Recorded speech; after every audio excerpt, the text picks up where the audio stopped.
Assalamualaikum warahmatullahi wabarakatuh. Waalaikumsalam warahmatullahi wabarakatuh. Bismillahirrahmanirrahim.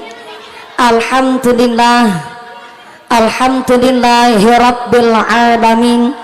Wassalatu wassalamu ala asrafil anbiya'i wal mursalin wa ala alihi wa sahbihi ajma'in. Allahumma salli ala sayyidina Muhammadil fatih lima ughliqa wal khatimi lima sabaq nasiril haqqi bil haqq wal hadi ila siratikal mustaqim wa ala alihi haqqa qadrihi wa miqdarihil azim. Amma ba'd. Hadaratal muhtaramin wal mukarramin, para alim, para ulama, para asatid wal ustadzah yang kami hormati dan yang kami muliakan. Wabil akhos kepada akhinal kiram panjenenganipun Bapak Kiai Said Anas yang kami hormati dan yang kami cadong barokah ilmunya. Wabil akhos kepada akhinal kiram Bapak Kiai Abdul Qadir, Bapak Kiai Fiddin yang kami hormati dan yang kami cadong barokah doanya. Wabil akhos kepada seluruh keluarga besar Jam'iyah, wabil akhos kepada pimpinan Jam'iyah, wabil akhos kepada para ukhtinal karimah, para ibu nyai yang tidak bisa kami sebut asmo karimnya, tidak mengurangi rasa ta'zim kami yang kami hormati dan yang kami taati fatwa dan juga dawuh-dawuhnya. Wabil akhos kepada forum komunikasi pimpinan kecamatan Kerangkeng, wabil akhos kepada Bapak Babinsa, Babin Kamtipmas baik dari Koramil ataupun dari sektor kecamatan Kerangkeng yang kami hormati dan yang kami muliakan. Wabil akhos kepada keluarga besar aparatur pemerintah desa Singakerta, wabil akhos kepada Bapak Kuwu, Bapak Urip beserta ketua tim penggerak PKK desa Singakerta, wabil akhos kepada seluruh aparatur keluarga besar pemerintah desa Singakerta, Bapak Sedis, Bapak Kadis, Bapak Ketua KMD, Bapak Ketua BPD, Bapak Kaur, Bapak Kaum, Bapak RW, Bapak RT di desa Singakerta yang kami hormati dan yang kami muliakan. Wabil akhos kepada Ketua Jam'iyah Fatimatuz Zahra Al Ustazah Rumiah dan seluruh keluarga besar Jam'iyah Fatimatuz Zahra. Saya minta tepuk tangan dulu dong buat panitia kita yang tergabung dalam keluarga besar Fatimatuz Zahra. Mudah-mudahan keluarga besar Jam'iyah ibu-ibu Fatimatuz Zahra dijadikan istri yang solihah, keluarga mawadah warahmah wasakinah, jadi keluarga yang ahlul ibadah, keluarga yang ahlul jannah, ditetapkan imannya, ditetapkan Islamnya, ditambahkan ihsannya, amin Allahumma. Wabil akhos kepada Tanfidiyah Surya Nahdlatul Ulama Ranting Singakerta, wabil akhos kepada Muslimat Nahdlatul Ulama Fatayat Nahdlatul Ulama, keluarga besar Gerakan Pemuda Ansor dari Ranting Singakerta, wabil akhos kepada rekan-rekan Banser, rekan-rekan Garfa dan Watser yang kami hormati, tak lupa Ibnu IPPNU Jam'iyah Maulid Simtuduror yang kami banggakan, tak lupa kepada para agnia dermawan donatur. Mudah-mudahan para agnia dermawan donatur diberikan sehat panjang umur yang manfaat barokah, sumrambah kepada kita para jamaah, amin Allahumma. Wabil akhos kepada seluruh keluarga besar masyarakat Blok Sido Mulia, wabil akhos kepada keluarga besar yang masih sibuk berdiri ngadeg, muga-muga imane sing jejeg, sing pada lenggah geliasa, sing pada ahli ibadah, sing lagi sakit ilang sakite, sing lagi meriang ilang meriange, sing lagi wudunan ilang wudune, sing lagi lara mata ilang larane, diparingi sehat walafiat, diberikan ghirah semangat ibadah, amin Allahumma. Wabil akhos kepada seluruh keluarga besar santriwan santriwati, jombloan jomblowati, mbak kakung mbak putri, sing prawan prawan muga-muga cepet payu laki, sing bujang bujang payu rabi, sing duda randa enggaluli ganti, sing tua tua moga-moga cepet entuk rezeki, enggal lunga kaji Allahumma. Wabil akhos kepada para papa haji, bu hajah, para calon haji, para calon hajah, hadirin hadirat ma'al muslimin wal muslimat rahimakumullah. Sallu ala Nabi Muhammad. Kanjeng Nabi ndawuhaken di dalam hadis riwayat At-Tirmidzi bahwa kelak ketika Kanjeng Nabi membuka pintunya sorga, pintunya baru dibuka sedikit, tiba-tiba ada yang blodos. What is blodos? Blodos is a nyeruntul. Kanjeng Nabi baru membuka pintunya sorga, pintu sorga baru ngebuka sedikit, tiba-tiba ada yang nyelonong masuk dingin. Siapa ikusik masuk dingin? Seorang ibu rumah tangga yang pipinya kehitam-hitaman, tangane kapale kasare kayak parudan kelapa, yaiku wong wadon ibu rumah tangga yang kalau naik motor ritinge kanan belok ke kiri. Tapi bukan sembarang ibu rumah tangga, dia adalah seorang janda yang ditinggal wafat oleh suaminya dan memutuskan untuk tidak nikah lagi. Dia khusus cari nafkah kanggo ngempani anak-anak yatimnya. Dia berhak manjing swarga dengan cara blodos.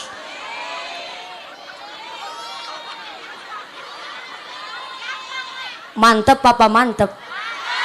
Mantep papa mantep. Tapi kan randa. Engkene nang blok Sido Mulia ana randa apa ora? Ake. Bisane ake randa. Iki sing tak takokna randa sing ditinggal sedo mati kayak pitik bae mati. Randanya khusus nih, randa yang ditinggal wafat suaminya. Kalau randa cerai, maaf, randa pegatan gak ada urusan ya, sorry hello. Soalnya kalau randa cerai, janda pegatan berarti kan ada mantan suami, ada mantan istri. Walaupun tidak dalam ikatan tali pernikahan, tetap tuh mantan suaminya wajib ngasih nafkah sama anak-anak kandungnya. Tapi kalau ada janda ditinggal wafat, ditinggal mati, tapi kok nikah lagi, maka tidak bisa tuh manjing sorgane blodos, kudu ngantri kayak yang lain.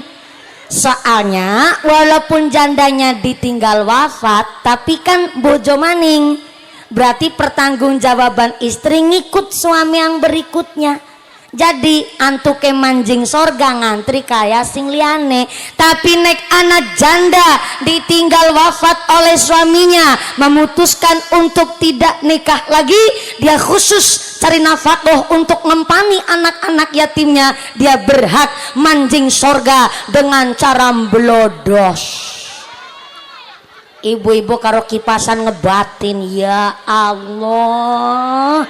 Sing liane manjinge pada ngantri, randa ditinggal mati malah nyelonong dingin dewek. Enak nemen ya manjing sorga nyelonong. Ya Allah, moga-moga bojoku cepet mati. Ya aja bu. Soale apa? Walaupun arane wong wadon bisa ngolet duit dewek, ataupun seorang istri masih punya suami pinter ngolet duit, tetap arane wong wadon keluarga besar Fatimah Zahra, seorang istri, seorang ibu rumah tangga yang ternyata sifatnya seorang perempuan bukan menafkahi tapi dinafkahi. Maka kenapa kita tergabung dalam keluarga besar Fatimah Zahra? Supaya ibu-ibu rumah tangga tidak hanya sekedar menjadi seorang ibu, tapi disiapkan menjadi istri yang solihah untuk mendampingi suaminya dan mencetak anak-anak yang soleh dan solihah. 200 lebih anggota dari Fatimah Zahra mengadakan pengajian semeriah ini. Tepuk tangan dulu dong. Sing keprok utangi lunas kabeh. Yang namanya keras utangnya akeh. Moga-moga rezekine sing barokah. Cek suara dingin tekan pojok mburi kana. Assalamualaikum. Iya yang belakang halo. Iya masih sadar. Alhamdulillah kebagian snack mboten. Ora kebagian. Mulane mangkate sing gasik. Gasik tetep ra keduman snack. Moga-moga rezekine sing barokah. Nun sewu jujur bae Bu. Hari ini saya bangga loh ketemu sama Fatimatu Zahra. Biasanya kalau di Indramayu Bu, aku durung jagong, aku durung lenggah, durung duduk, baru tekanang pengajian ya Allah. Rasane ibu-ibu kabeh-kabeh kepingin foto kabeh. Iku nang di bae. Tapi baru kali ini saya lihat ada ibu-ibu rumah tangga yang tertata rapi, disiplin, tegas. Kula tekanang kene ora langsung dijak foto tapi kon nginum dingin. Tepuk tangan dulu dong. Nih namanya ibu-ibu cerdas begini nih. Malah nggak minta foto, malah saya yang akhirnya nawarin. Kan enak kalau begini. Kalau di mana-mana di pengajian ya Allah belum juga sampai durung ngambekan kita nih Bu. Masih rengar-rengok keringetan nembe grok durung jagong wis dijak foto. Tapi jujur bae tekan meneh. Aku disambut pakai takonan ibu-ibu. Pimen mumpuni kabare sehat. Rasanya seneng nemen aku ditakoni begitu. Iya, ini Fatimatu Zahra Bu. Saya teka, pimen mumpuni kabare sehat. Tak jawab alhamdulillah sehat. Sawang sule, ibu kabare Fatimatu Zahra pada sehat. Alhamdulillah mumpuni. Gone nunggu mumpuni teka meneh supaya anjuk nang kene nganti setahun setengah. Kawit babaran nganti lahiran nganti meteng maning mumpuni. Ini nih, saya baru seneng hari ini. Ngajine tertata rapi. Kula nanjake gasik jam 10. Ngajine rasane tertata, disiplin. Ini perlu dicontoh nih sama muslimat-muslimat yang lain supaya kepanitiaannya tertata. Ya tepuk tangan sekali lagi. Akhirnya karena nggak ada yang ngajak foto, malah saya yang nawarin. Bu, kalau mau buat kenang-kenangan, mangga nanti sadurunge nanjak kita potong dingin nang ngarepe umah Ibu Kaji. Saya bilang begitu. Makanya tadi disolawatin gak nanjak-nanjak sih Bu. Soalnya potong dingin. Tapi tetap nggak kesuwen karena jatah saya naik jam 10. Persis tadi saya salam jam 10 lebih 1 menit. Hari ini tidak hanya sebagai contoh baik, tapi insya Allah buat teladan ibu-ibu rumah tangga yang lain. Tepuk tangan sekali malih kanggo keluarga besar Fatimatu Zahra. Mantep, mantep, mantep. Saya lagi mikir ya Bu ya, ibu-ibu muslimat, ibu-ibu fatayat yang tergabung dalam keluarga besar Fatimatu Zahra ternyata terlatih di dalam agamanya. Kenapa kok kita harus muslimatan? Kenapa kita harus fatayatan? Supaya kita paham posisi kita sebagai seorang istri, sebagai wong wadon. Soalnya maaf punten, banyak sekarang perempuan ngedumehaken bisa golet duit, pinter nggolet rejeki, terkadang sama suaminya pada menyepelekan.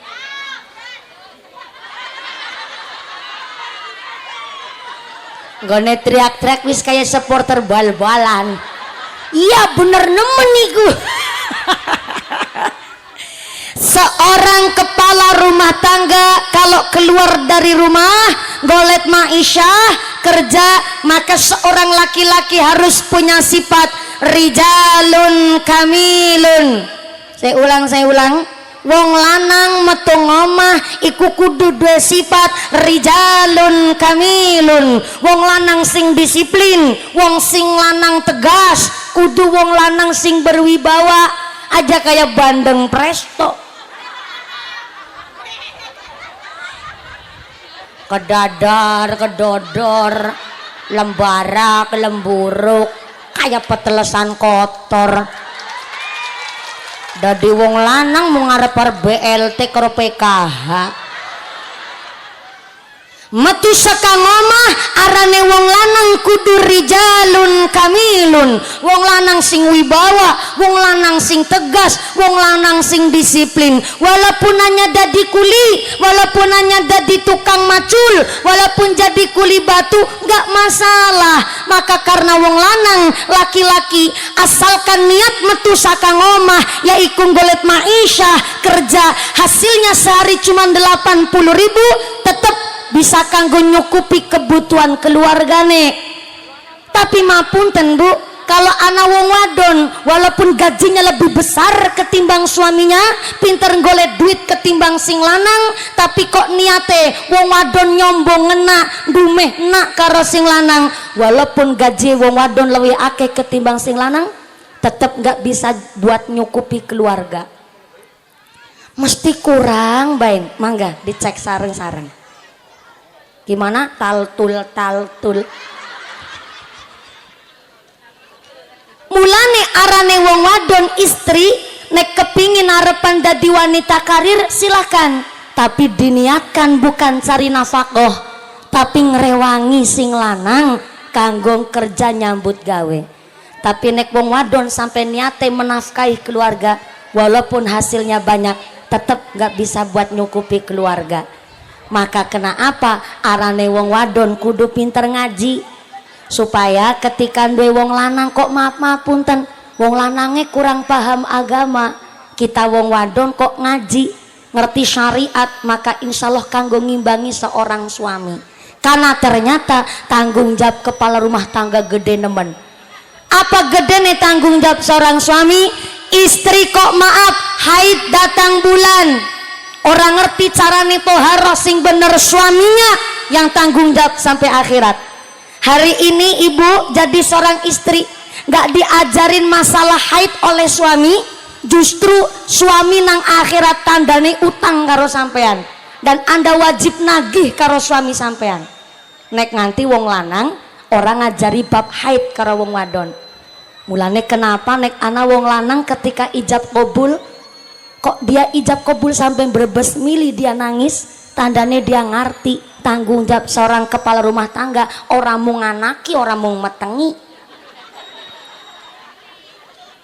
Soalnya istrinya hamil pas babaran kok wong wadon orang ngerti mandi wiladah, orang ngerti bab nifas, maka suami dan pihak keluarga suami yang tanggung jawab sampai akhirat. Sampai-sampai ngurumati tali pusar ari-arine bayi, ikulah tanggung jawab seorang suami, begitu berat. Maka kenapa ana fatayat, ana muslimat, ana fatimatu zahra, kita niki kanggo ngimbangi. Mbok nganti duwe bojo, duwe laki, ternyata kurang paham agama. Jadi kita ana muslimatan. Saumpama nangkene Fatimatu Zahra orang nganggo seragam orang masalah, sing penting ngaji dingin. Kadang-kadang ana sing mangkatan fatayatan kepingin melu ngaji dingin, melu muslimatan durung seragaman ya ndak masalah, sing penting gelem ngaji dingin. Setuju? Sepakat? Sale maaf punten, fatayat iku wong wadon antara umur 25 sampai umur 45 tahun iku umur fatayat. Tak ulang selawe nganti 45. Nek muslimat iku umuran 46 sampai usia lansia. Jadi nang desa Singakerta anak ibu rumah tangga umure 49 tahun kok esi nganggo seragam fatayat, iku arane fatayat kadaluarsa.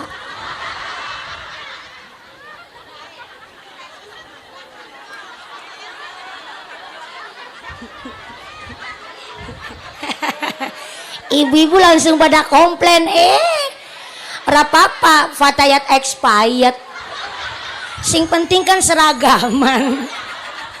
Loh, kalau udah urusan organisasi itu ada tata cara dan aturan yang harus ditaati, diantaranya pakai seragam. Saumpama ibu-ibu Fatimatu Zahra, ada ibu-ibu pengen ikut ngaji kok belum pakai seragam, ya rasa dipoyoki. Sing penting melu ngaji dingin, betul? Betul? apa maning bulan Muharram wingi tanggal dina ngasura saiki wis tanggal 11. Alhamdulillah.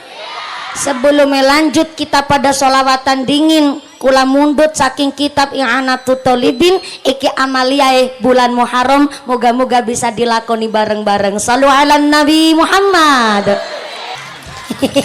Shallu ala Nabi Muhammad.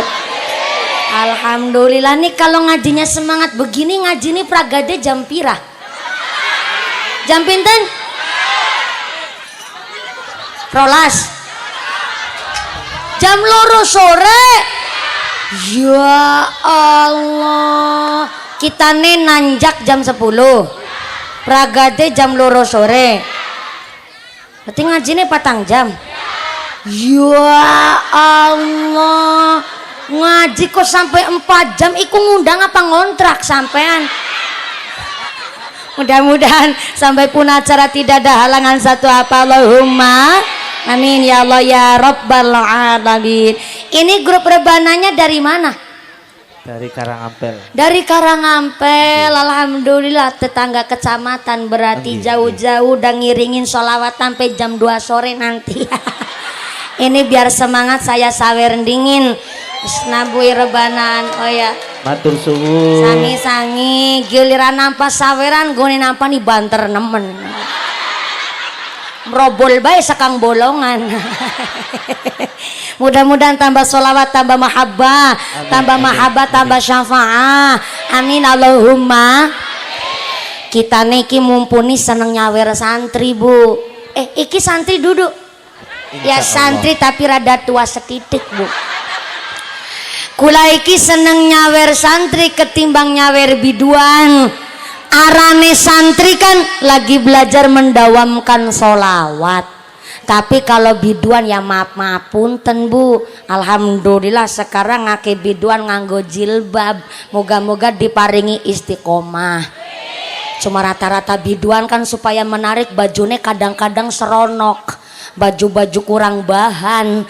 Masa di Gunung Merapi kalau Gunung Merbabu ditonjol-tonjolin de puser tali wudel sampai disogi celobong udara nganggo rok mini maaf belekan buri nyerempet silit buri belekan ngarep nyerempet silit ngarep wis kayak iku gone numpak motor metatak kan dadi SMS mah silit yang meletek separo. Cara berpakaiannya mah kalah karo buanang pasar. Saiki buanang pasar kan pada kelambian bu. Betul. Apel kelambian, pir kelambian, jeruk kelambian, jambu kristal, buah blimbing. Aku manjing maring desa Singakerta miki weruh aku anak gori nangka pada jaketan. Ya Allah, nangka nanggone sidomul ya, iki pada jaketan. Langgere nangkane pada jaketan nang apa nangkane wong wadon ora dibrongsong. Orang nangka nang sidamul ya pada jaketan, berarti nangkane pada melu Fatimatu Zahra. Ngerti syariat, ngerti aturan. Shallu ala Nabi Muhammad.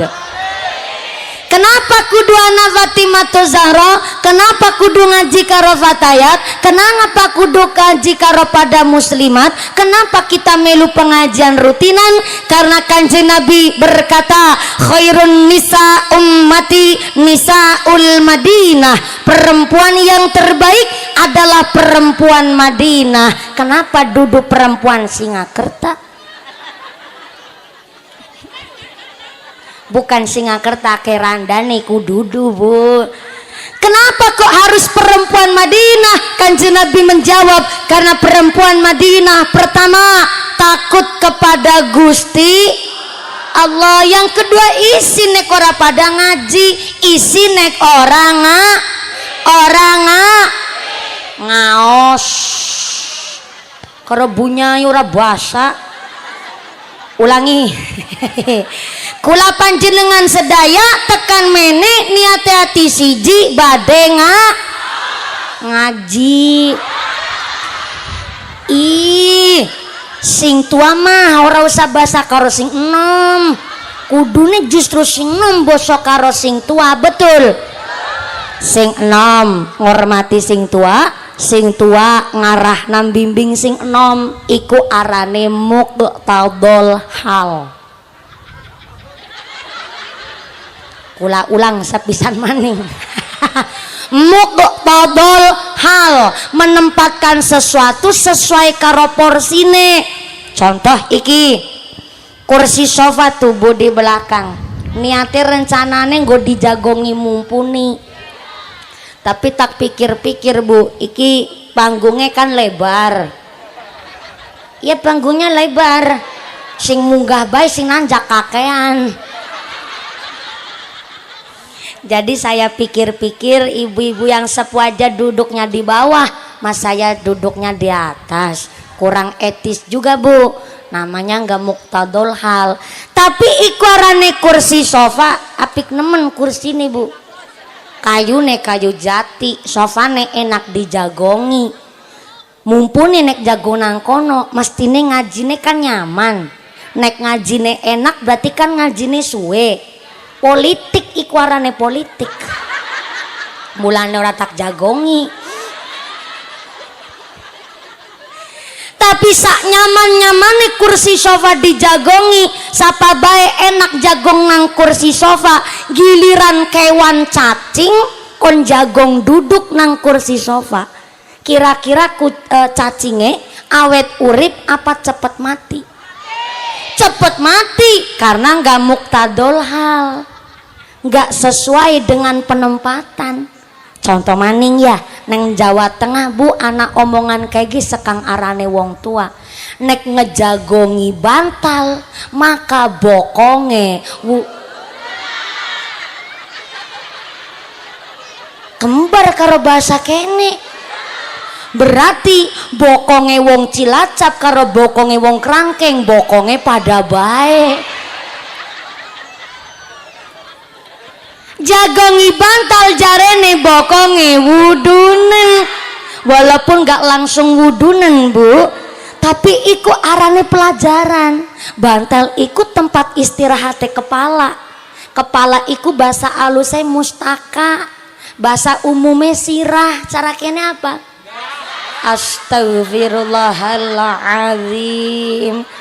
Baru kali ini iki anak pengajian jamaah ngendas-ngendasna bunyaine iki nembe anak iki. Yakin wong Singakerta tok ke modele. Kepala aja ya Bu ya, biar nggak kasar nemen ndas ya lo kayak ndas ayam bae. Bantal ikut tempat istirahatnya kepala. Lah kepala iki organ tubuh yang paling terhormat. Saking pentingnya iki kepala, orang yang paling berpengaruh di desa Singakerta arane kepala des, bukan dengkul desa. Orang yang penting di sekolah namanya kepala bukan wudel sekolah. Saking pentingnya iki kepala, kita masih bisa disebut manusia merga esih anak kepalane. Bukti nyata tengah bengi kuwu Singakerta kerawuhan tamu. Ana sing ketok-ketok pintu, bareng dibuka pintune ternyata tamune Pak Kuwu, maaf sikile buntung, tangane punten juga buntung. Sampai kepala ternyata meripate, matanya nggak bisa melihat alias punten buta. Udah kakinya buntung, tangannya buntung, matanya buta. Akhirnya sama Pak Kuwu, tamunya dipersilahkan masuk ke dalam rumah, dikasih sodakuan, dikasih makan, dikasih minum. Kenapa tamunya dikasih sodakuan? Karena Pak Kuwu urip terkenal kuwu ingkang loman dermawan seneng mai. Aminnya kurang ikhlas sampean. Betul kuwu urip kuwu sing seneng mai. Betul. Ya jajal mang kotak titeni. Amplopet mumpuni ditambahi hapora. Namanya pengakuan kudu ada pembuktian. Cuman ngaku-ngaku tok ya aku ora percaya karo kuwune sampean. Tapi beda cerita. Tengah bengi pakuwu urip kerawuhan tamu, ana sing ketok-ketok pintu bareng dibuka pintune, ternyata tamune pakuwu sikile genep loro, tangannya ya genep loro, tapi del tekan gulu siraeh langka. Kaya-kayane pintu langsung ditutup, kuwu urip langsung manjing jero kamar terus ngeloni bantal guling sing bisa ngentut. Paku sambil bilang, ayang embeb. Boko jawab, ya mas Al. Miki ketamu sing tak buka na pintu jebule dudu menungsa. Lah bisa nih pak, langka endase. Gara-gara langka endase berarti bukan manusia. Organ tubuh yang paling terhormat ini kepala. Bantal iku manggon istirahatnya kepala. Mula nenek dijagongi nang bokong, bokonge wudune. Soalnya apa? Ora anggone, ora semestine gon istirahat kepala kok dibokongi. Mula saking pun meniko kita di desa Singakerta, anak kok tukang tandur ngomong karo anake, nok aja ngundang mamane ki, mamane undangan ki ibumu Kanjeng Bunda Ratu. Apa nggak boleh? Tukang tandur dipanggil bunda nggak boleh? Apa cuman ku aja yang boleh dipanggil bunda? Tukang tandur ngejawab, iya, wong pada metenge, pada ngedene. Boleh, dalilnya hak asasi manusia, kita punya hak yang sama. Tukang macul bilang sama anaknya, ya nok, aja manggil bapamu gi bapak, panggilan gi bapakmu dedi.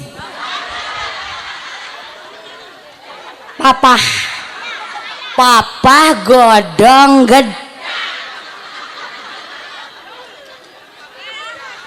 Apa nggak boleh? Tukang macul dipanggil papa nggak boleh? Boleh, hak asasi manusia, tapi kudu muktadol hal. Kalau ayahnya dipanggil dedi, ibunya dipanggil mamski, minimal mangane sebageti. Wong ayahnya dipanggil dedi, ibunya dipanggil mamski, mangane gaplek. Ya nggak muktadol hal. Kalau ayahnya dipanggil dedi, ibunya dipanggil mamski, kudu nih minimal mangane spaghetti. Nganter anaknya sekolah minimal numpake mobil Pajero. HP-ne sing kamerane bodreke telu. Jajane bocah ya hamburger. Jalan-jalane belanjane nang supermarket, nang mall. Lawang dipanggil dedi, ibunya dipanggil mamski, utangin retep-retep nang warung.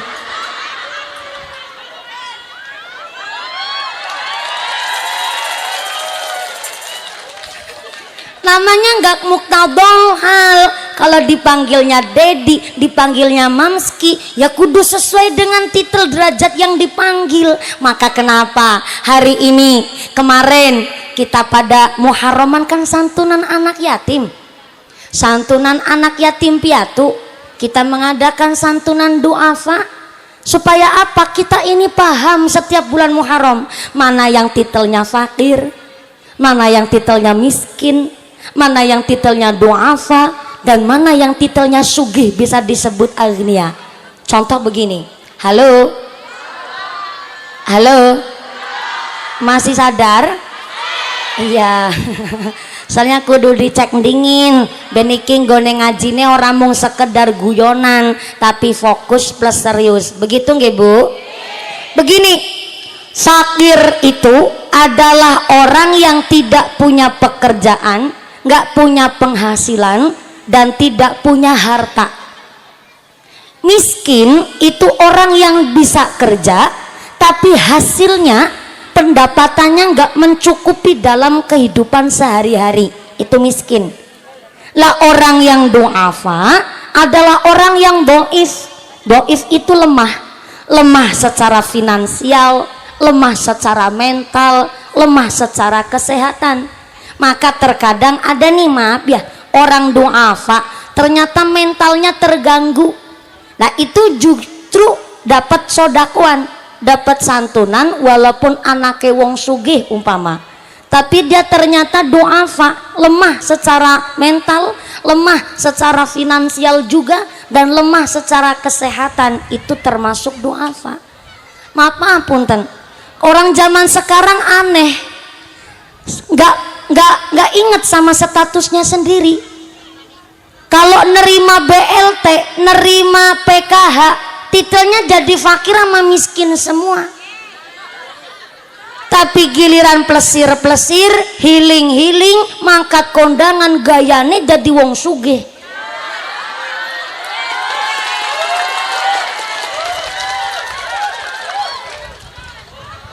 Oke lah, kalau memang hatinya niat, lah kapan nyenengin hati boleh, tapi kudu ngerti status, Bu. Kalau nerima PKH, nama nerima BLT, statusnya fakir miskin semua. Giliran mejeng-mejeng gayane uduh wah banget, Bu. Gelange selengen dinggo kabeh, kalunge dawane sampai wudel. Boleh itu harta sampean, tapi kudu ngerti status. Kalau memang niatnya adalah nerima BLT PKH, berarti fakir dan miskin. Kalau fakir dan miskin, ya pakailah status fakir dan miskin. Siapa itu status fakir dan miskin? Sing sabar nerima, jangan hura-hura, nggak usah foya-foya.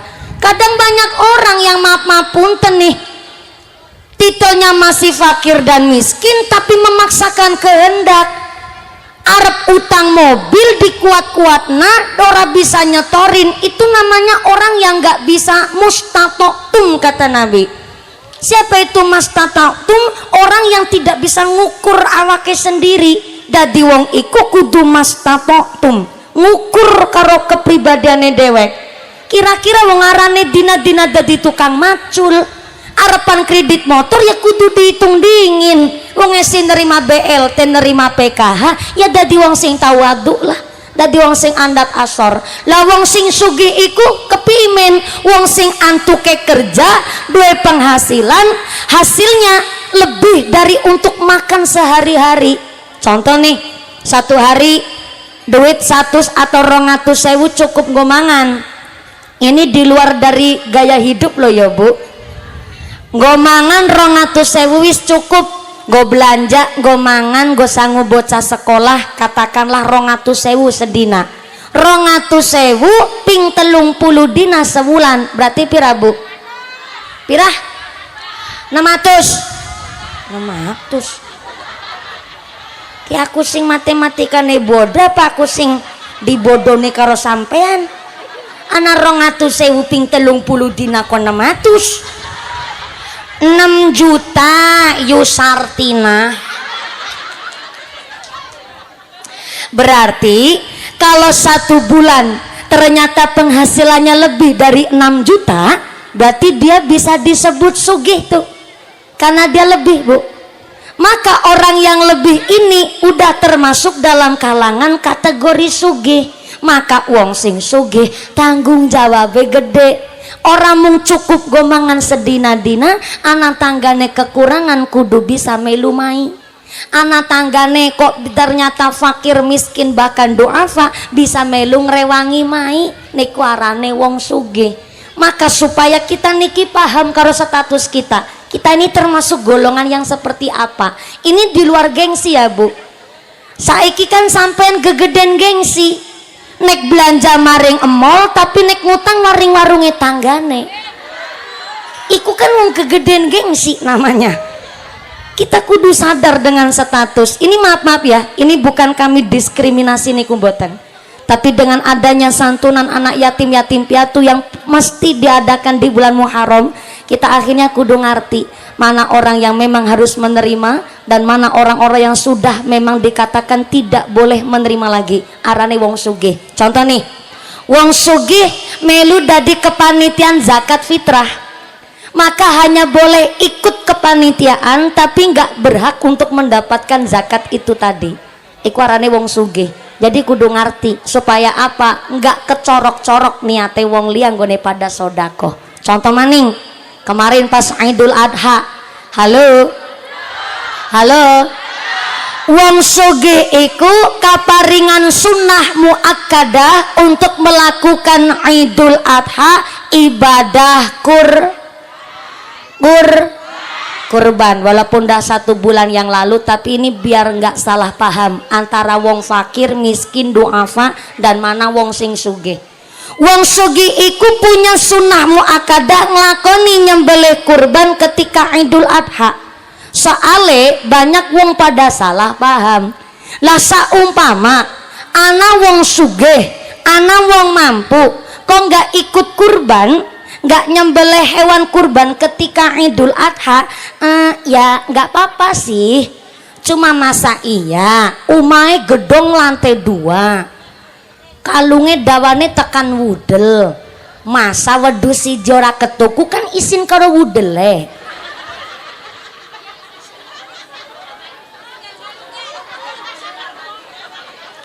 Wong sugih nggak kurban memang nggak apa-apa, wong itu sunnah.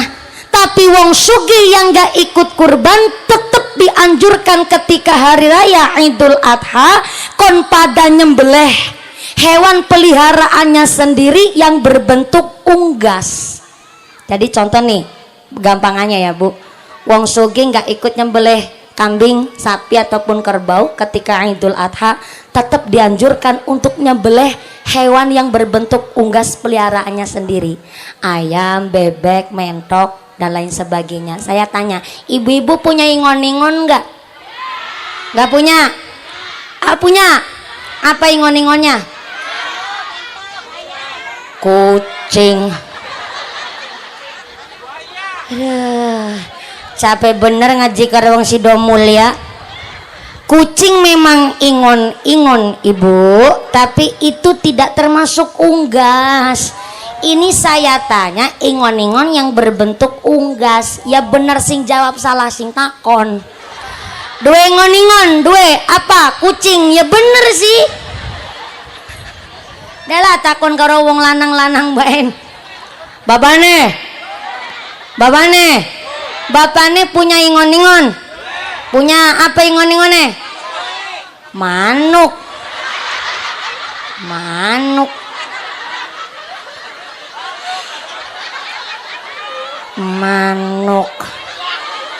Oh, sing diceritakna nang bapane manuk sing ana matane.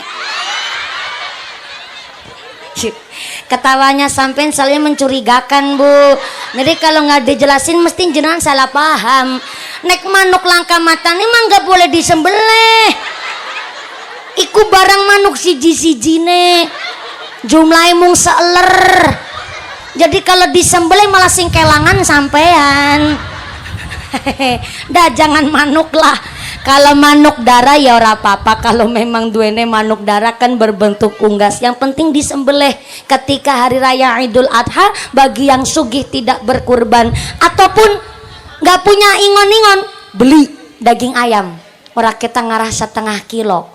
Tetap dimasak ketika hari raya Idul Adha. Ini sunahnya memang begitu Bu. Ataupun nggak doyan daging ayam, kepimen beli daging ikan laut. Yang terpenting berbentuk daging, dimasak yang enak ketika hari raya Idul Adha. Karena wong sugih tidak ikut berkurban, dianjurkan untuk nyembelih ataupun makan daging ayam dan sejenisnya dalam rangka menghilangkan rasa tomak, menghilangkan rasa serakah, menghilangkan rasa rakus, menghilangkan rasa geragas. You know geragas iku apa bae doyan. Geragas iku apa bae doy, iku arane geragas. Engkene nang Singakerta ana wong sugih geragas. Wong sugih geragas iku Bu wis ngakune sugih tapi ora melu kurban, malah pas hari raya Idul Adha ngarep-arep bagian. Iku arane geragas. Sampai malah bilang pas hari raya Idul Adha sengaja ora masak. Kawit isuk tekan sore cengkula ngenunggoni bagian. Jarene kuwu urip Singakerta sapine 17 weduse sampai ora bisa diitung. Masa sampai jam 5 sore dagingnya durung tekan kene. Kayak iki wis terlanjur bumbune diuleg. Sunduke satis disiap-siap kayak iku malah wis dadi areng kabeh. Malah dagingnya durung anjuk tekan kene. Iki siapa panitiane deneng dagingnya ora tekan kene? Iku arane geragas Bu. Makanya orang yang memang maaf ya Bu, wong sugih kok nerima bagian daging kurban itu bukan sodakoan, tapi nilainya hadiah buat bebungah. Jadi hadiah mah nggak usah diarep-arep, hadiah mah nggak boleh ditungguin. Wong sugih nggak boleh ngarep-arep bagian daging kurban. Kok nerima bagian dari tetangga yang kurban itu hadiah bebungah buat panjenengan. Maka kalau ada orang maaf fakir, orang miskin nerima bagian daging kurban kok ternyata dijual, hukumnya boleh bagi si fakir dan si miskin. Karena mungkin bagi si miskin dan si fakir dia nerima bagian banyak, mesti kalau Idul Adha anak dengkile, anak kulite, anak endase sa buntut-buntute diantar karonggone si miskin. Nah, yang namanya miskin kan nggak punya kulkas.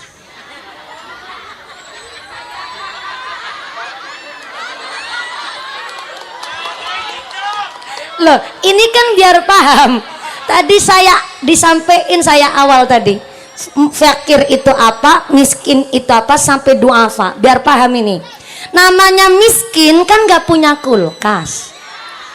Dia nggak punya kulkas sehingga nerima bagian daging terlalu banyak ketika kurban. Karena nggak punya kulkas kan nggak mungkin disimpan di kulkas. Dikasihkan ke tetangga sama-sama punya daging. Dan masa si miskin malah awe daging karo sing sugih, kan malah kebalik Bu, ya kan? Akhirnya ketimbang dimasak nggak habis dalam 1 hari, akhirnya oleh si miskin daging bagian kurban dijual, diuangkan. Akan lebih maslahat kalau diuangkan dan lebih manfaat. Maka hukumnya boleh bagi si miskin menjual bagian daging kurban dengan alasan memang dicari kemaslahatannya. Tapi kalau wong sugih nerima bagian kurban kok dijual, diuangkan, ataupun punya niat dicari keuntungannya, hukumnya haram bagi si kaya. Contoh, wong sugih nerima bagian daging ternyata disimpen tuh di kulkas freezer kawit 2022 2023 dikumpul-kumpulin nang kulkas freezer sengaja arep go modal hajatan mantu anak wadon. Ada orang sini begitu? Anak? Oh langka, alhamdulillah aman. Tapi kan gak dijual mumpuni. Iya gak dijual, tapi sudah ada niat mencari keuntungan. Begini contohnya, jadi wong sugih nerima bagian daging ternyata disimpan buat digilingkan jadi bakso, buat nyuguh para tamu yang kondangan. Itu udah niatnya dalam rangka cari keuntungan. Karena supaya nggak modal hajatannya terlalu banyak, akhirnya daging kurban digilingkan dijadiin bakso buat nyandingin tamu. Itu hukumnya haram. Karena dia sugih, dia mampu, ternyata digilingkan itu daging jadi bakso untuk nyuguh tamu. Itu niatnya sudah mencari keuntungan. Itu yang nggak boleh. Tapi bagi si miskin, si fakir ataupun si duafa menjual bagian daging kurbannya mungkin karena untuk dicari kemaslahatannya, lebih manfaat akan berbentuk uang, maka hukumnya boleh. Ini biar nggak salah paham. Makanya maaf kiai kami titip pesen, kalau Muharram kan banyakin santunan anak yatim piatu. Ada juga maaf ya, anak yatim ternyata sugih, mungkin ditinggal bapaknya meninggal, istrinya yaitu si janda tetap mampu melanjutkan usahanya suaminya umpama. Sekarang kan banyak janda-janda sugih. Jadi kalau ibu kepingin jadi wong wadon sugih, nggak usah jadi istri, tapi jadi janda baik. Karena memang begini Bu, Seorang istri itu sifatnya memang dinafkahi, bukan menafkahi. Ada dalam salah satu kitab itu dijelaskan, yaitu malah namanya Robiah Adawiyah. Tapi ini bukan Robiah Adawiyah yang dikubur minta dibacakan Al-Quran sampai khatam 1000 kali, bukan yang nggak mau menikah. Ini cerita namanya sama-sama Robiah Adawiyah, dan Robiah Adawiyah ini adalah seorang wali perempuan tapi jadi wali karena memang begitu tinggi sifat beliau menjadi seorang wali. Beliau kepingin jadi wali karena memang dari sifatnya yang begitu luar biasa. Robiah Adawiyah ini adalah seorang janda ditinggal wafat, tapi ternyata setelah beliau ditinggal wafat oleh suaminya, beliau ngaji. Setelah ngaji dan membaca bahwa memang istri wong wadon itu sifatnya dinafkahi, bukan menafkahi, sehingga beliau ditinggal wafat justru kepingin mencari suami yang dari kalangan santri. Beliau datang ke pesantren. Setelah beliau datang ke pesantren, tanya sama Pak Kiai, "Kiai, saya ini memang janda, tapi alhamdulillah saya janda yang memang sugih dan saya punya banyak harta. Tapi saya kepingin sekali menjadi seorang istri yang memang punya sifat dinafkahi, bukan menafkahi. Maka tolong saya carikan seorang laki-laki yang bisa jadi imam buat saya."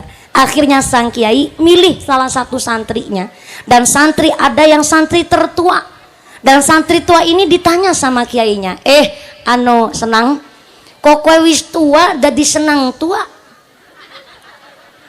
Iki sampean durung nikah kena apa? Langka uraga dek kiai, langka dunyane, langka hartane. Kula iki wis kerja usaha, tapi ternyata bareng kerja memang hasilnya iki masih langka. Oh ya wis, sampean tak pinjemi sawah. Dipinjemi sawah sama Pak Kiai, dipinjemin sawah, silakan sampean ngurumati iku sawah, sak hasile panenan sampai ketiga panenan mana go modal sampean nikah, iki tak nikah nakar randa sugih. Walaupun dapat randa sugih, tapi si laki ini harus punya penghasilan terlebih dahulu, boleh akhirnya dinikahkan dengan randa sing sugih. Iki sipati wong wadon, Bu, nggak menafkahi tapi memang dinafkahi. Kalau sampean kepingin jadi wong wadon sugih, maka nggak usah jadi istri orang, mending jadi randa baik.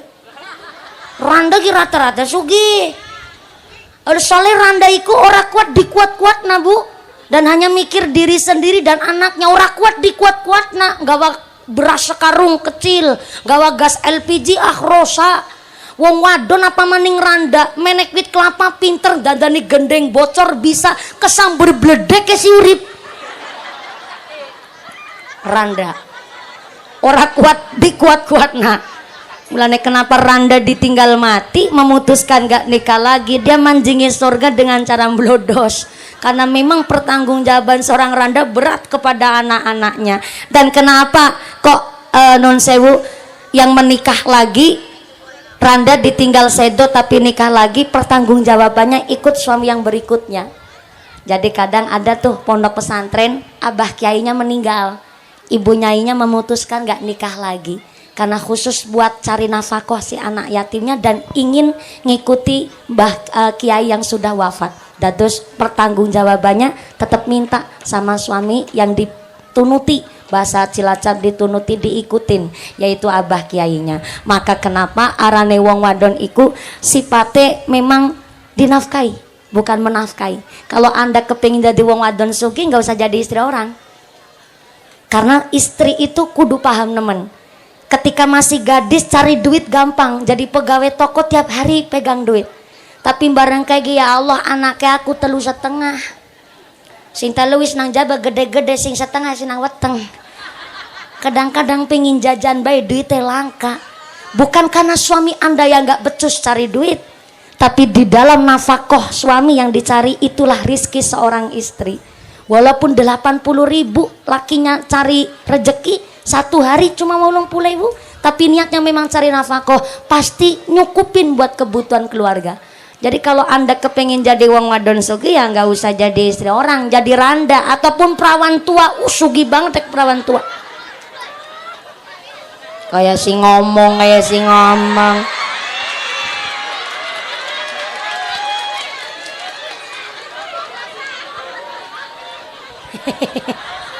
Saya 27 tahun belum payu laki. Itu karena belum ada laki-laki yang beruntung mendapatkan saya. Jadi saya pun Bu akan belajar juga. Ketika sekarang Anda mungkin mengira saya memang perawan tua sugih. Beli apa baik keturutan, bayangkan Bu. Tapi ketika saya udah jadi istri orang, ya orangnya siapa juga nggak tahu saya Bu. Ketika saya udah jadi istri orang, nanti saya akan musyawarah dengan suami saya. Ayang embeb gitu kan. Sambil menghalu saya. Saya dari sejak kecil udah biasa ceramah. Tapi ketika saya sekarang jadi istri sampean, saya mohon izin nih. Saya kepingin tetap ceramah, tetap dakwah syiar Islam, tapi tolong diatur dalam waktu seminggu 3 hari buat pengajian, atau yang 4 hari buat keluarga, atau sebaliknya saya ngikut panjenengan, atau suami saya ngatur maka saya ikut. Memang maaf Bu, laki-laki itu memegang teguh otoritas namanya talak. Tapi walaupun otoritas talak dipegang teguh oleh seorang suami, kita punya perjanjian sighah taklik ketika menikah. Maka setelah Anda menikah, kok suami Anda nggak ngasih nafkah baik lahir ataupun batin sama jenengan, Anda boleh mengajukan gugatan cerai sama suami. Walaupun talak itu otoritas suami. Tapi kok ternyata suami tidak menjalankan tugas dan kewajibannya, nggak memberikan hak kewajiban kepada Anda, kita dikasih otoritas untuk gugat cerai kepada seorang suami. Yang kami harap kita berumah tangga ya jangan gugat-gugatan, nggak usah mawi talak-talakan. Di dalam rumah tangga masalah itu adalah kembangnya, bunganya berumah tangga. Betul? Laras? Ya sampai yang udah ngelakonin, saya kan belum. Sallu ala Nabi Muhammad. Sallu ala Nabi Muhammad. Ini yakin ngajinya sampai jam 2 sore? Ibu kuat? Bapak sanggup? Bapak sanggup, ibu kuat, saya emang gak ikut-ikutan. Mudah-mudahan sampai pun acara gawa manfaat, gawa maslahah, gawa barokah. Amin Allahumma. Amin Allahumma. Ini khusus ngajinya bab ibu-ibu Bu. Jadi dari tadi mumpuni kok ngebelain wong lanang terus, mboten. Jadi kalau memang udah ijab kabul Bu, istri itu mah ikut pertanggungjawaban seorang suami. Walaupun saya perempuan nih, saya tetap woman support woman. Di dalam tali pernikahan kita itu dulu ada perjanjian Bu. Perjanjiannya namanya mahrul misli. Saya ulang. Mahrul misli, kalau boleh ditulis nggak apa-apa tuh. Mahrul misli, nggak bawa buku apa enggak? Kebiasaan.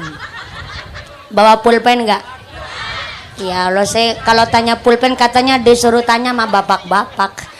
Emang bapak-bapak doang yang punya pulpen? Gini, pernikahan itu ada namanya mahrul misli. Gede kecilnya mahar disesuaikan dengan kampungnya calon pengantin perempuan.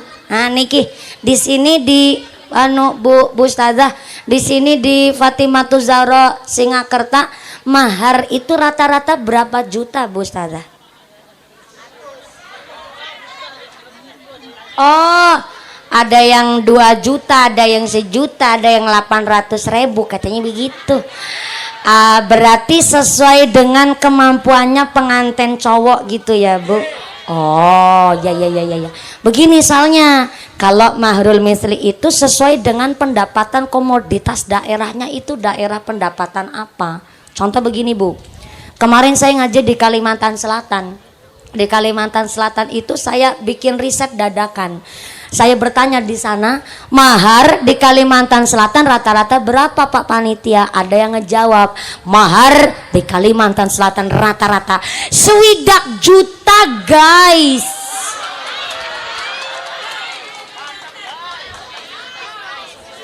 Tapi ya maklum, kenapa di Kalimantan kok rata-rata 20 juta? Di sana rata-rata pengusaha bos iler. Iler bukan sembarang iler, ilernya iler burung walet, iler manuk walet Bu. Kalau di ekspornya itu ke negara Cina. Jadi di negara Cina itu kalau bahan makanan dasarnya kok udah bahan dasar burung walet, apalagi sarangnya itu Bu, masuk ke hotel bintang 5 satu porsi menunya dibanderol harga 3,9 juta per porsi menunya itu.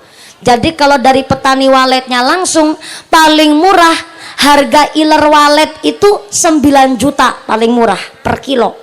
Dan rata-rata iler manuk walet dari Kalimantan Selatan pernah menembus harga 29 juta per kilo. Iler. Yang gak usah tanya ilernya sampean. Wong aku karo iler kita nedek bewegah ku rasane.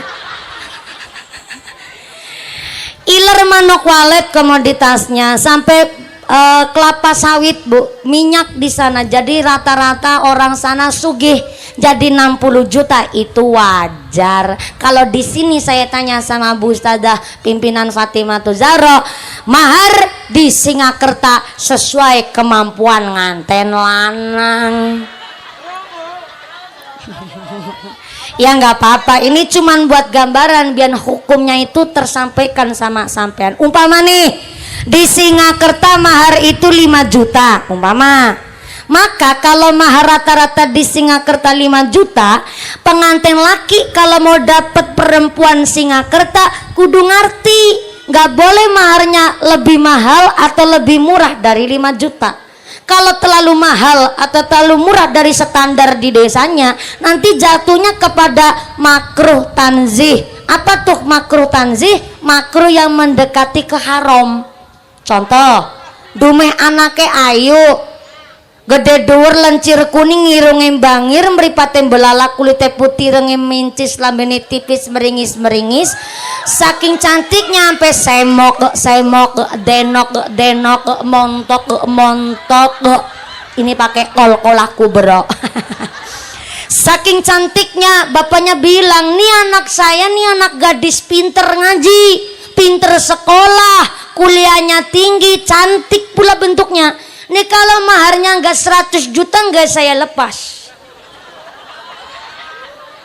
Umpama ngomongnya begitu, itu hukumnya makruh tanzih tuh.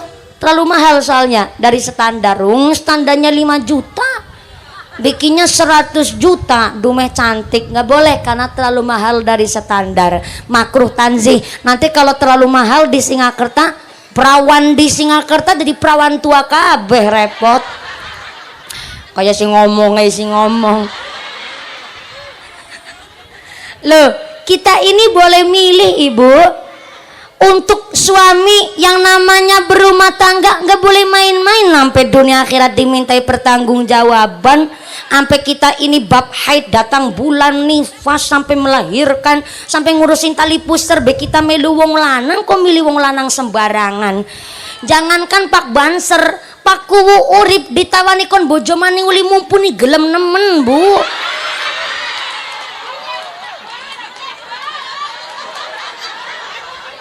Lah ya makanya kita juga boleh milih, nggak boleh sembarangan, kudu ditirakatin dingin, dipuasani, ditakokna karo Pak Kiai, kirane cocok pantes satu kufu napa mboten. Begitu namanya orang nikah, buat anak kok coba-coba. Kalau mahalnya terlalu murah dari 5 juta dari standar di desanya juga nggak boleh. Contoh nih umpamanya di sini maharnya standar 5 juta. Terlalu murah dari standar 5 juta juga nggak boleh. Kayak kemarin tuh di Jawa Timur kejadian viral. Pengantin perempuan hanya menerima mahar sebuah linggis. Sah nikahnya. Karena walaupun maharnya cincin terbuat dari besi, tetap sah nikahnya, tapi kurang syarat maharnya. Jadi kalau maharnya cuma sebuah linggis, makruh tanzihnya mesti tetangga pada ngegosip, ih berarti besok malam pertama ya di linggis ya Bu. Kalau imannya kuat, kupingnya kandel mah silakan. Cuma makruh tanzihnya kalau cuma sebuah linggis maharnya, ketika berumah tangga terbentur masalah mesti sing wadon ngodek-ngodek. Apalagi perempuan kalau kesu mesti ngungkit-ngungkit. Saya kasih tahu Bu, dalam ilmu psikis laki-laki 86% mikirnya pakai logika. Maka kalau suami jenengan jengkel rata-rata meneng diem. Jadi kalau ada laki-laki marah kok cerewet, itu perlu dipertanyakan kelanangannya tuh, lanang betulan apa enggak. Laki-laki itu emosinya mikirnya pakai logika, malah iya wong lanang gue beda sama wong wadon aja teriak-teriak bain sampean. Wong wadon 86% mikirnya pakai rasa, emosionalnya tinggi. Jadi kalau wong wadon jengkel kayak knalpot bocor lah, apa be disampek-sampek. Nah iku wong wadon hanya mumpuni handaya ya.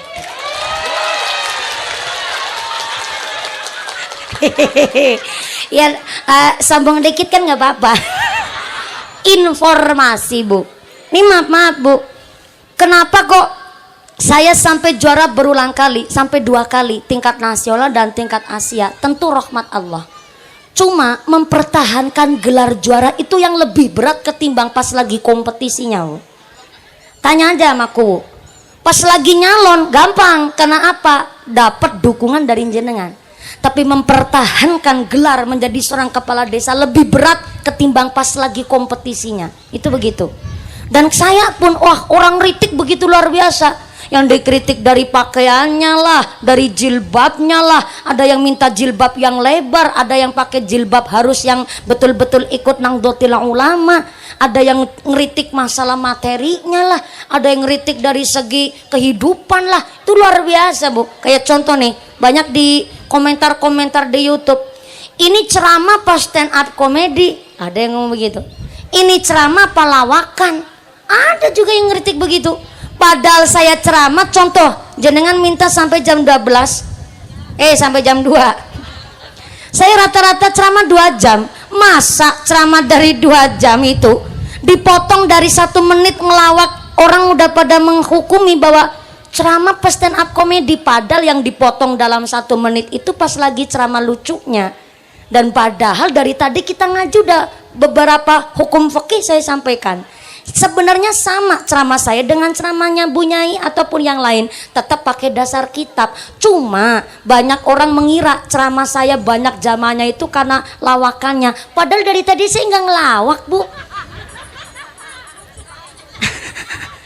Ada orang yang bilang orang baru lihat tonggosnya mumpunya dia udah ketawa. Tergantung cara ngebungkusnya bagaimana. Nah cara ngebungkusnya ini masing-masing orang punya ciri khas dan karakter. Nggak ada ceramah itu niatan lawakan saya pribadi. Cuma banyak orang mengira dikira ceramah saya kayak orang lawak. Dari tadi berapa hukum yang saya sampaikan, ini sebenarnya adalah ngajinya pada kayak ngaji lemprakan lesehan sama rutinan. Cuma ya disampaikan aja cara bungkusnya bagaimana. Cuma ngeritiknya itu terkadang orang bikin gawe hati sakit Bu.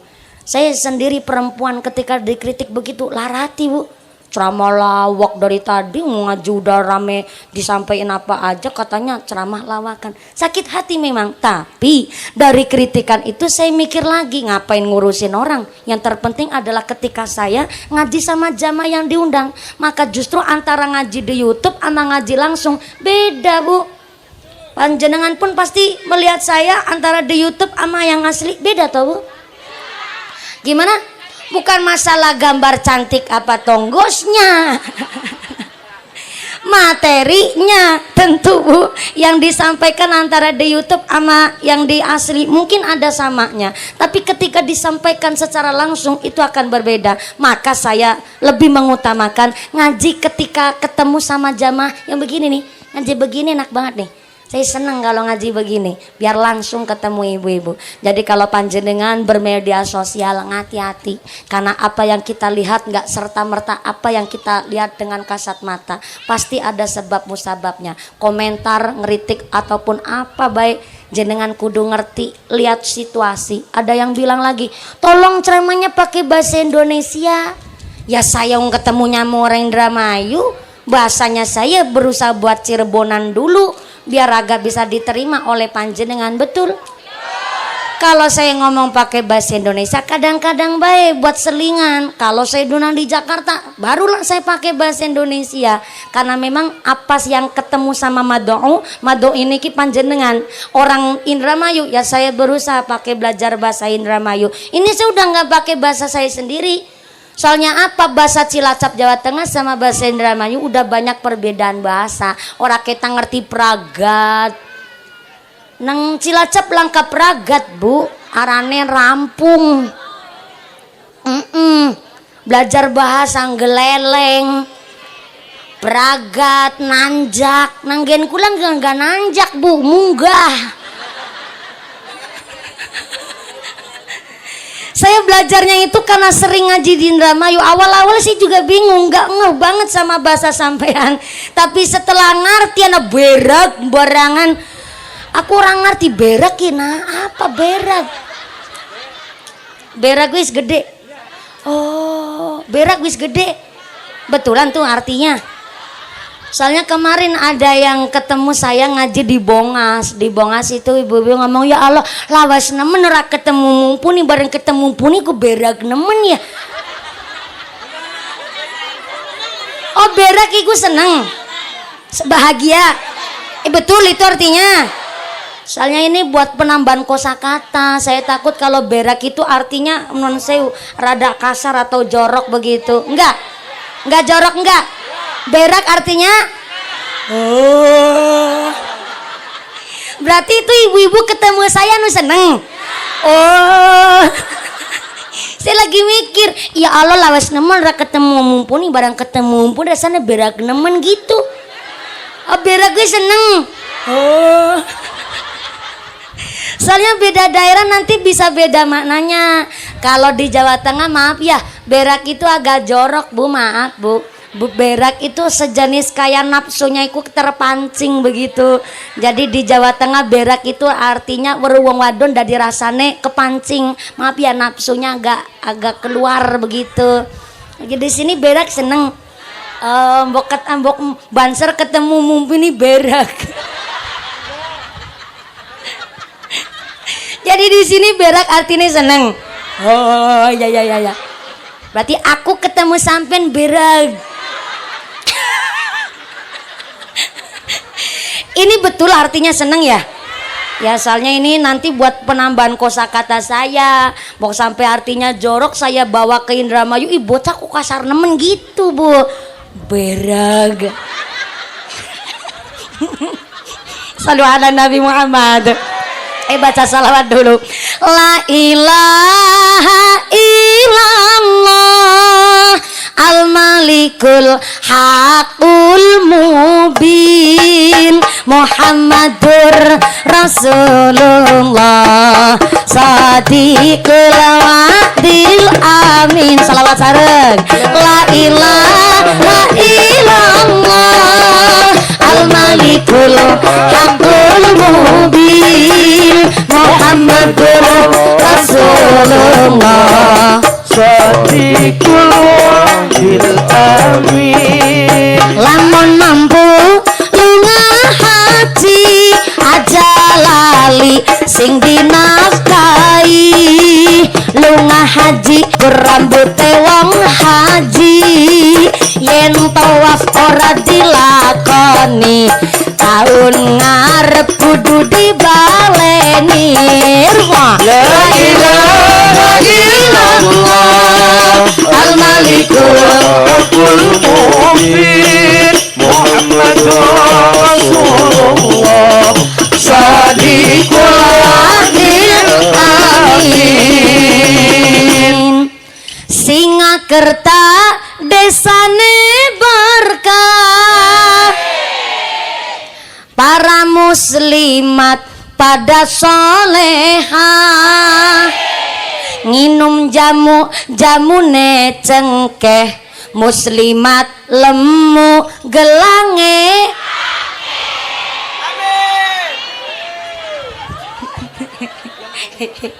Kembali maning salu ala Nabi Muhammad.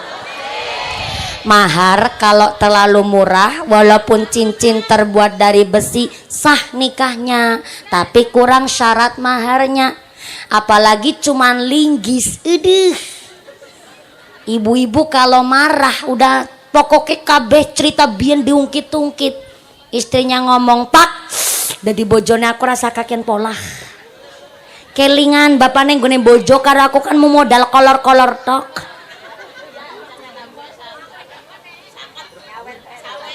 Oh, bukaji nyawer ya Allah. Matur nuwun sanget disawer maning jarene wis maca sholawat ping 3 giliran bukaji sing nyawer. Alhamdulillah matur nuwun sanget. Iya, soalnya dari tadi jujur baik Bu, ini bukan hanya rebana yang bagus, bukan cuman Fatimatu Zahronya, tapi sound sistemnya matem banget. Tepuk tangan dulu dong. Ini sound sistemnya dari mana Mas? Dari Kerangkeng. Nih ada saweran buat sound sistemnya. Subhanallah, kabelnya langsung diuculi kabeh. Bentar jangan diuculin dulu Mas, belum selesai ngajinya, bareng nerima saweran langsung melayu bain. Ya terima kasih. Iya sama-sama.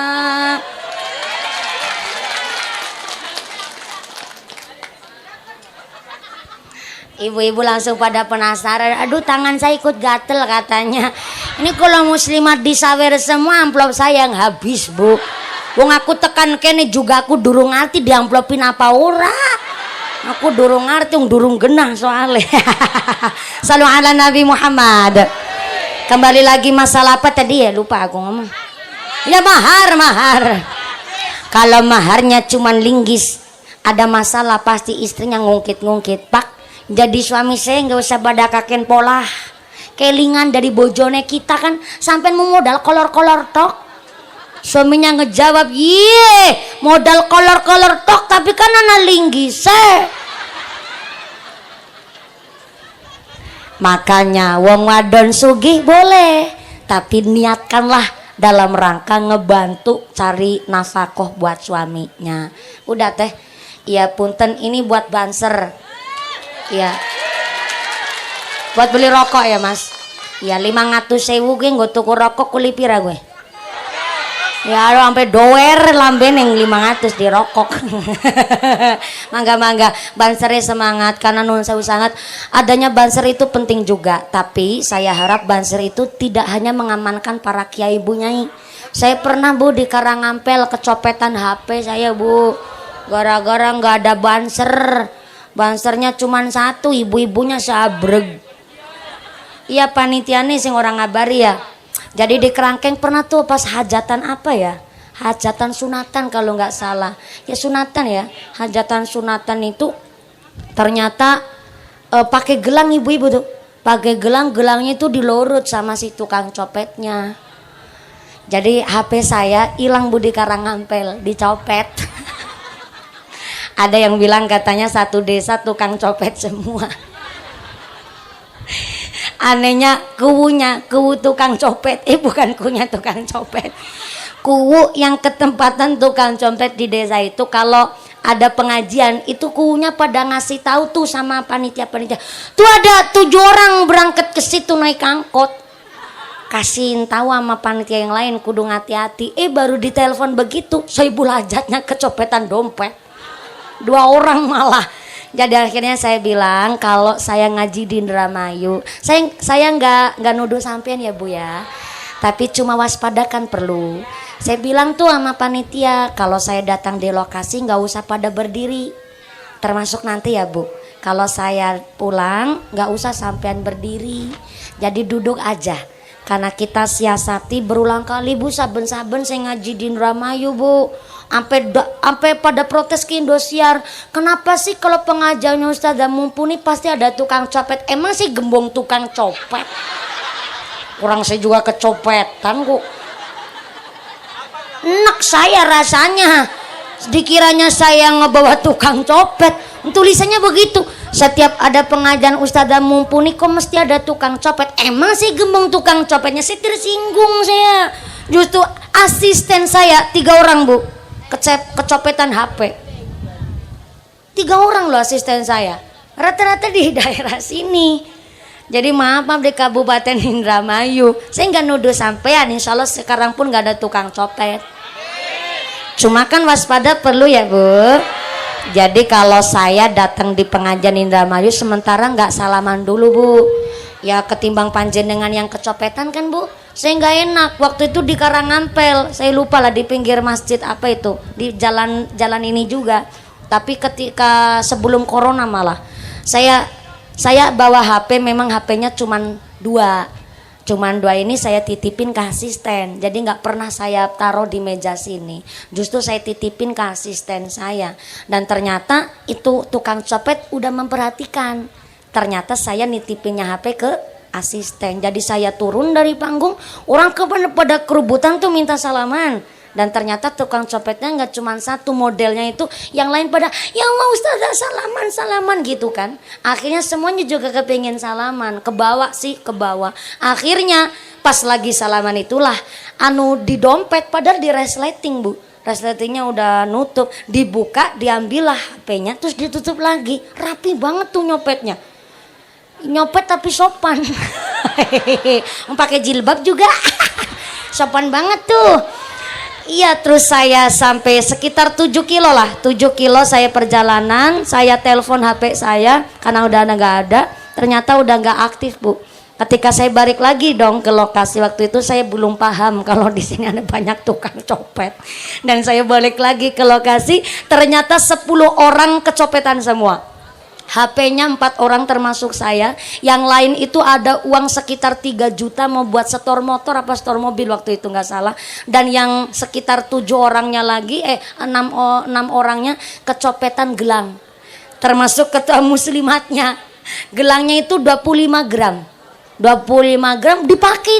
dipakai, tapi pas saya turun dari panggung itu dilorot begitu, jadi ditarik, dicopot. Sebenarnya kerasa Bu, kerasa, cuma mau ngomong kan gak enak, wong orang pakai jilbab semua, mau nuduh siapa waktu itu. Jadi sehingga saya bilang kepada masyarakat khususnya di Kabupaten Indramayu, kita siasati kalau saya datang ataupun saya pulang, sementara nggak usah pada berdiri, duduk aja begini dan jaga barang bawaan Anda masing-masing. Karena berulang kali termasuk di Kerangkeng, waktu itu terakhir saya ngaji di hajatan khitanan, orangnya kerasa Bu yang kelurut gelangnya 10 gram waktu itu, 10 gram, cuma mau ngomong juga nggak enak, mau nuduh juga nggak enak, wong banyak orang sih. Jadi nanti saya harap nanti saya turun sementara nggak salaman dulu, nggak apa-apa ya Bu. Niatnya adalah kita ngaji bareng-bareng, kita silaturahim, dan khususnya kalau salaman itu ya yang nyandak baik, kalau nggak nyandak nggak usah tangannya nyampe begini. Nih tangan saya bekas cakaran semua ini. Betul, ini cakaran ibu-ibu muslimat. Jadi tangan saya nih, ini yang kemarin nih di Kalimantan belum lama. Jadi memang tangan saya bekas cakaran semua. Saya kadang ngebatin, ini muslimat apa trio macan begitu. Saya yakin Anda nggak ada niat yang melukai saya, cuma saking gemesnya kadang kepingin salaman, kepingin nyubit. Iya, jadi bukan artis, ngarang maning artis nggak ceramah. Jadi kadang-kadang saking kepingnya salaman, akhirnya senyandak-nyandaknya malah akhirnya ngegrawel, menyakar begitu. Jadi kalau berangkat ngaji tolong ya kukunya dipotongin dulu, biar saya salaman juga enak sama jenengan, set begitu, jadi nggak ngerewek nyakar Bu. Ya Allah, begitu tega sampean tuh lukanya tuh. Tapi seneng saya ngaji sama muslimat, apalagi hari ini. Ngomong-ngomong, jam berapa ini? Jam berapa? Jam 10. Jam 10 waktu Indonesia Kerangkeng. Jadi di Indonesia Kerangkeng jamnya mundur. Kerangkeng pinter, aku yang dipinterin. Jam 12 kurang 20 menit. Tadi lagi cerita sugih ya Bu. Sugih tanggung jawabnya gede, tapi kami harap wong Indramayu sing sugih-sugih kudu ngarti. Nanggone Sarah Sulamu Taufik dijelaskan, barang siapa orang tua meninggal dunia, wafat, kok masih meninggalkan utang, baik utang janji atau utang duit. Yang kedua masih meninggalkan wasiat atau nazar. Yang ketiga, hidupnya orang tuanya pernah sugih tapi sampai matinya belum berangkat haji, maka warisannya belum bisa dibagi. lembut tapi pedas. Ini bukan saya yang ngomong, saya cuma menyampaikan. Di kitab namanya Sulamut Taufik, di dalam sarahnya dijelaskan kalau orang tua meninggal dunia masih meninggalkan utang, baik utang janji atau utang duit. Yang kedua, ninggalin wasiat atau nazar. Yang ketiga, waktu hidupnya pernah kaya tapi sampai matinya belum berangkat haji, kok ahli warisnya memaksa supaya warisannya dibagi, maka ahli warisnya sama halnya mangan duit riba. Kenapa saya ngomong begini? Wong tua siji bisa ngerumat anak wolu, tapi anak wolu durung mesti bisa ngerumat wong tua siji. Saya anak, jenengan juga anak. Anak-anak zaman sekarang ini taunya dan hanya mengerti nek wong tuane mati ya warisane dibagi. Ada orang sini begitu? Anak wong kene kayak gue? Hanya gara-gara rebutan warisan karo sedulur kandung nang dalan kepapasan plengos-plengosan. Hanya gara-gara rebutan warisan karo sedulur kandung nanti tahunan rata takon-takonan. Ana wong kene kayak gue? Ana wong kene kayak gue? Mangkat wonge, anjuk wonge, sing kaya ngapa wonge?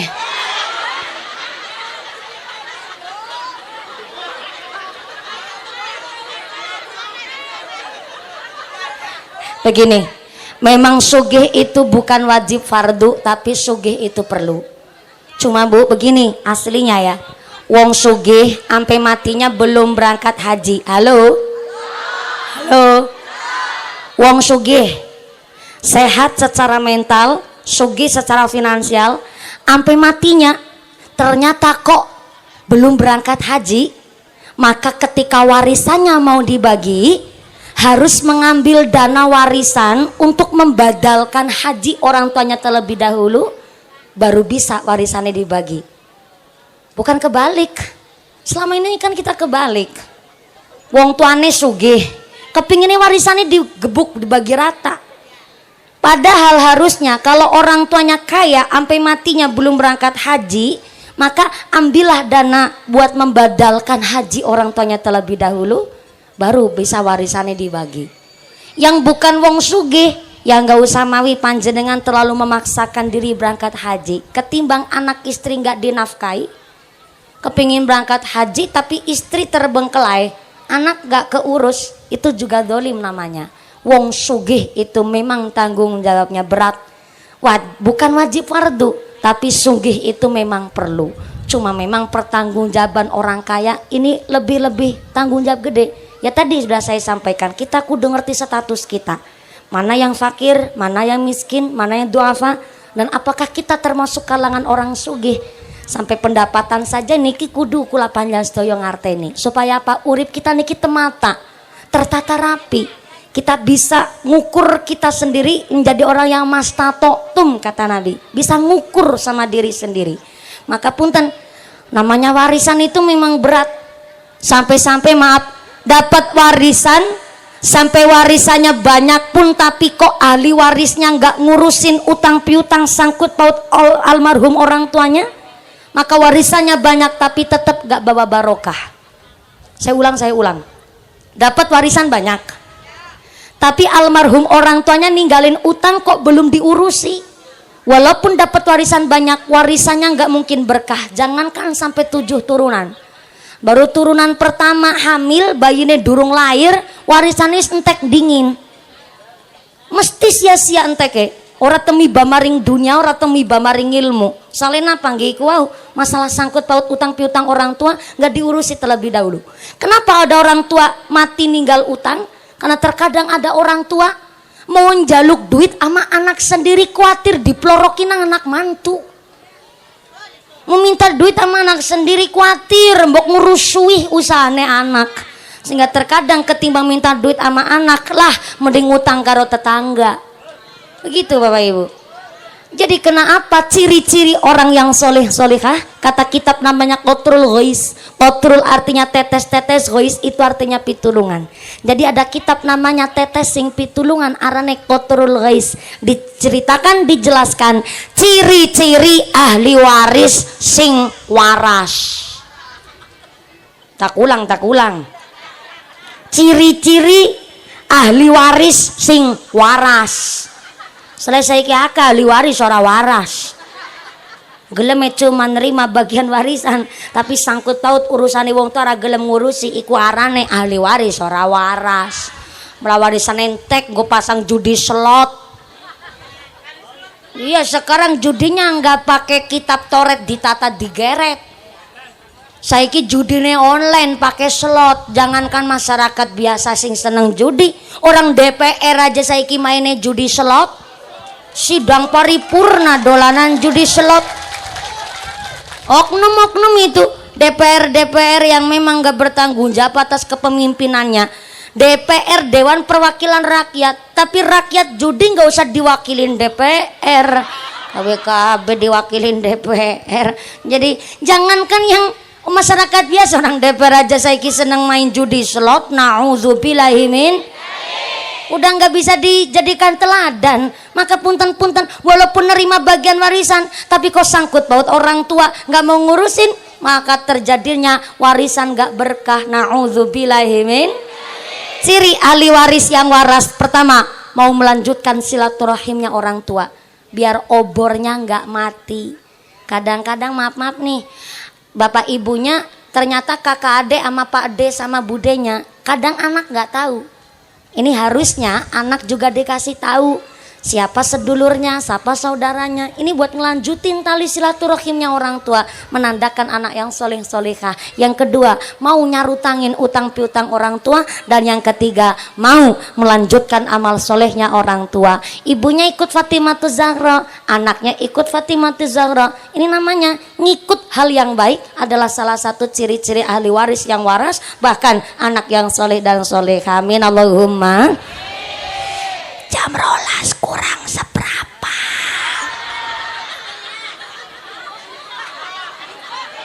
Berarti kan kula ngajine rong jam kurang seprapat butuh. Jarang-jarang mubaligh ceramah sampai jam 2 jam kurang seprapat tuh. Maka saya berusaha kalau ngaji di mana-mana insya Allah rata-rata di atas 1,5 jam ibu. Kenapa? Karena saya pikir saya udah difasilitasin loh, sound sistemnya bagus, tarupnya layosnya nih panjang banget, adem ngajinya, udah difasilitasi, panggung udah disiapin, ngajinya sebentar kan kasihan panjenengan, anginnya semeriwing. Alhamdulillah. Inilah kami keluarga besar Fatimahuz Zahra. Tepuk tangannya buat Fatimahuz Zahra yang keprok bisa berangkat haji kabeh. Pengen berangkat haji? Udah daftar belum? Astagfirullahaladzim. Pengen berangkat haji tapi belum daftar. Jadi cuman kepingin tok. Mudah-mudahan bisa ziarah Mekah Madinah. Jadi bapak haji, ibu hajah diberikan sehat walafiat. Fatimahuz Zahra, Desa Singaker. Jadi masyarakat yang ahli ibadah, masyarakat yang ahlul jannah, ditetapkan imannya, ditetapkan Islamnya, ditambahkan ihsannya, diberikan sehat panjang yuswa, pungkasan yuswa kanti husnul khatimah. Amin Allahumma. Jangan pulang terlebih dahulu karena doa akan dimami langsung oleh akhinal kiram Ustadz Romo Kiai Said Anas untuk mengimami doa pengajian hari ini. Sumangga Kiai, saya belum bisa memimpin doa bu, walaupun udah dihafal-hafalin, tapi yang pertama belum payu laki. Kiai saya titip pesen, saya belum boleh mimpin doa karena yang pertama saya masih santri. Santri itu bukan putranya seorang kiai, jadi saya bukan putri seorang kiai. Saya belum berani untuk memimpin doa, kecuali kalau saya udah punya suami saya yang malah mimpin doa. Besok saya ajak bu kalau pengajian. Tapi belum tahu sama siapa, masih sendiri dulu, masih sinau. Jadi nanti doakan diimami langsung oleh akhinal kiram Romo Kiai Haji Said Anas untuk mengimami doa pengawasan dari iki. Sumangga dari saya awal sampai akhir segala kekurangan kesalahan mohon maaf yang sebesar-besarnya. Mudah-mudahan setelah doa usai panjang pulang dengan tidak ada halangan satu apa, bisa bertemu lagi di lain majelis. Amin Allahumma. Jangan pulang terlebih dahulu, masih di sini aja dulu sesuai dengan kesepakatan kita. Jangan usal-usalan. jaga barang bawaan Anda masing-masing. Gitu nggih Bu? Segala kekurangan mohon maaf yang sebesar-besarnya. Usikum wa nafsi bitaqwallah. Wassalamualaikum warahmatullahi wabarakatuh. Dari mami langsung oleh Bapak Kiai Said Anas Sumangga. Sallu ala Nabi Muhammad. Sallu ala Nabi Muhammad. Taqabbalallahu minkum